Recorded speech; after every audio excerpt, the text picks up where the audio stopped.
Hello, ചക്കക്കുരു നമുക്ക് മാങ്ങ ഇട്ടൊരു പുളി വെച്ചാലോ? അപ്പം ഞാനിതാ ഒരു 10-25 ചക്കക്കുരു നമ്മൾ ഇതുപോലെ നന്നാക്കി 2 പുളിയാക്കി എടുത്തിട്ട് വൃത്തിയാക്കി നമ്മുടെ കുക്കറിൽ ഇട്ട് കൊടുത്തിട്ടുണ്ട്. ഇനി ഞാനൊരു 3 തക്കാളിയും 2 പച്ചമുളകുമാണ് കേട്ടോ എടുത്തിട്ടുള്ളത്.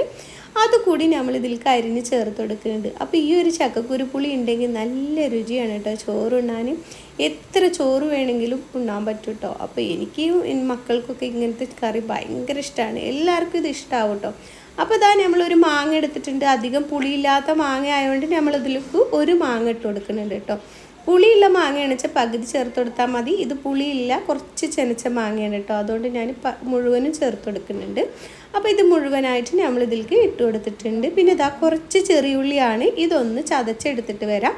അപ്പോൾ ഇതാ നമ്മൾ ചതച്ചെടുത്തിട്ടുണ്ട്. ഇനി നമ്മൾ ഇതിലേക്ക് ഇട്ട് കൊടുക്കുകയാണ് കേട്ടോ. എന്നിട്ട് 1 ടീസ്പൂൺ മുളക് പൊടിയും 1/4 ടീസ്പൂൺ മഞ്ഞൾപ്പൊടിയും ചേർത്തിട്ട് നമ്മളിതിലേക്ക് പാകത്തിന് ഉപ്പ് ചേർത്ത് കൊടുക്കുക. എന്നിട്ട് ആവശ്യമുള്ള വെള്ളം ഒഴിച്ചു കൊടുക്കുക കേട്ടോ. അപ്പോൾ ഇതാ നമ്മളിത് മുങ്ങിക്കിടക്കാൻ പാകത്തിന് വെള്ളം ഒഴിച്ചു കൊടുത്തിട്ട് നമ്മുടെ കുക്കറിൽ ഒരു 3 വിസിൽ നമ്മൾ അടുപ്പിച്ചെടുക്കുകയാണ് കേട്ടോ ചെയ്യുന്നത്. അപ്പോൾ നമ്മുടെ ചക്കക്കുരുവൊക്കെ നന്നായി വെന്ത് വരും. അപ്പോൾ ഇതാ നമ്മൾ 3 വിസിൽ അടുപ്പിച്ചിട്ടുണ്ട്. ചക്കക്കുരുവൊക്കെ നന്നായി വെന്തിട്ടുണ്ട്. ഇനി നമുക്ക് കുറച്ച് ചക്കക്കുരു ഒന്ന് ഉടച്ചു കൊടുക്കാം കേട്ടോ. എല്ലാ ചക്കക്കുരു ഉടച്ചു കൊടുക്കേണ്ട, ചക്കക്കുരു ഇഷ്ടമുള്ളവർക്ക്. പക്ഷേ കറിക്കൊരു ചെറിയ കുറുക്കം കിട്ടാൻ വേണ്ടിയിട്ട് നമ്മൾ കുറച്ചൊന്ന് ചക്കക്കുരു മാത്രം ഒന്ന് ഉടച്ചെടുക്കുന്നുണ്ട്. ഇപ്പോൾ ഇതാ നമ്മൾ ഉടച്ചെടുത്തിട്ടുണ്ട്. ഇനി പാകത്തിന് വെള്ളം ഒഴിച്ചു കൊടുക്കാം.